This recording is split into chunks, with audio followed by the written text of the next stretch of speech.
మే 13వ తేదీ జరగబోయే ఎలక్షన్ సందర్భంగా ఏప్రిల్ 18వ తేదీ నుండి 25వ తేదీ వరకు నామినేషన్స్ స్వీకరించబడతాయి. కూడా 100 మీటర్స్ గీత దాటి లోపలికి ఎవరు రాకూడదు. ఒక కంటెస్టింగ్ క్యాండిడేట్ ప్లస్ ఆయనతో పాటు నలుగురు వ్యక్తుల్ని 3 వెహికల్స్ ని అలౌ చేయడం జరుగుతుంది. ర్యాలీగా వెళ్ళాలంటే కంపల్సరీగా మా దగ్గర పర్మిషన్ తీసుకోవాల్సి ఉంటుంది. ఎలక్షన్ కమిషన్ వారు ఏదైతే నిబంధనలు పెట్టారో ఆ నిబంధనల ప్రకారం ర్యాలీ నడుపుకోవచ్చని పర్మిషన్ ఇవ్వడం జరుగుతుంది. ఆ 100 మీటర్స్ దగ్గర ర్యాలీని ఆపి 5 మంది ఆర్ఓ గారి ఆఫీస్కి వెళ్ళి అక్కడ నామినేషన్స్ వాళ్ళు సమర్పించవచ్చు.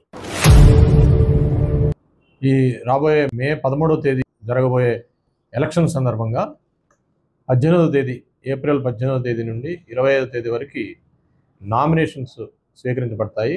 మన రిటర్నింగ్ ఆఫీసర్ డోన్ వారి ఆఫీస్లో, అంటే మన ఆర్డీఓ డోన్ గారు డోన్ రిటర్నింగ్ ఆఫీసర్గా ఉన్నారు డోన్ కాన్స్టిట్యున్సీకి. అక్కడ 18వ తేదీ నుంచి 25 వరకు ఉదయం 11 గంటల నుంచి మధ్యాహ్నం 3 గంటల వరకు ఈ నామినేషన్స్ స్వీకరించబడతాయి.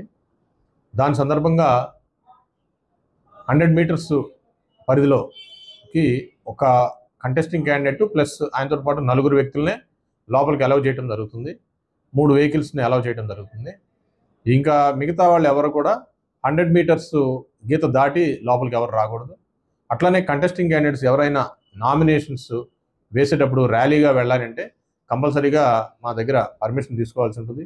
పర్మిషన్ తీసుకుంటే దాని ప్రకారం ఏదైతే ర్యాలీ ఉంటుందో ఆ ర్యాలీకి కండక్ట్ చేసేటప్పుడు ఎలక్షన్ కమిషన్ వారు ఏదైతే నిబంధనలు పెట్టారో ఆ నిబంధనల ప్రకారం ర్యాలీ నడుపుకోవచ్చని పర్మిషన్ ఇవ్వడం జరుగుతుంది.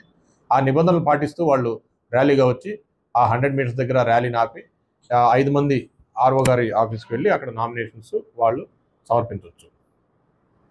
అట్లనే ప్రతి కంటెస్టింగ్ క్యాండిడేట్ కూడా ఇప్పుడు మారిన ఎలక్షన్ కమిషన్ రూల్స్ మేరకు వాళ్ళు ఏదైతే క్రిమినల్ కేసెస్లో ఏదైనా వాళ్ళ ఇన్వాల్వ్మెంట్ ఉంటే, వాళ్ళ మీద ఏదైనా క్రిమినల్ కేసెస్ కానీ ఎటువంటి కేసెస్ రిజిస్టర్ అయి ఉంటే వాళ్ళే వాలంటరీగా నామినేషన్ వేసినప్పటి నుంచి ఎలక్షన్ ముందు రోజు లోపు 3 సార్లు పత్రికా విలేకరులో కానీ మీడియాలో కానీ వీళ్ళు స్వచ్ఛందంగా నా మీద ఇన్ని కేసులు ఉన్నాయని చెప్పి వాళ్ళు తెలియపరచవలసిన ఉంటుంది. అది కొత్త నిబంధన, అది కూడా పాటించాలి.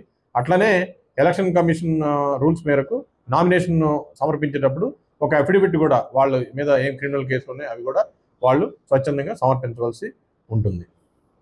సో ఈ నామినేషన్ సందర్భంగా ఎటువంటి లా అండ్ ఆర్డర్ ప్రాబ్లం లేకుండా ఉండేదాన్ని తగు బందోబస్తు వేసుకోవడం జరుగుతుంది. అన్ని పొలిటికల్ పార్టీస్ కూడా విజ్ఞప్తి చేసేది ఏంటంటే ఎటువంటి అల్లరి మూకల్ని మీ అంట తీసుకురాకుండా ప్రశాంతంగా నామినేషన్ మీరు దాఖలు చేయాలని చెప్పి అన్ని పొలిటికల్ పార్టీస్ని కోరుకుంటున్నాం.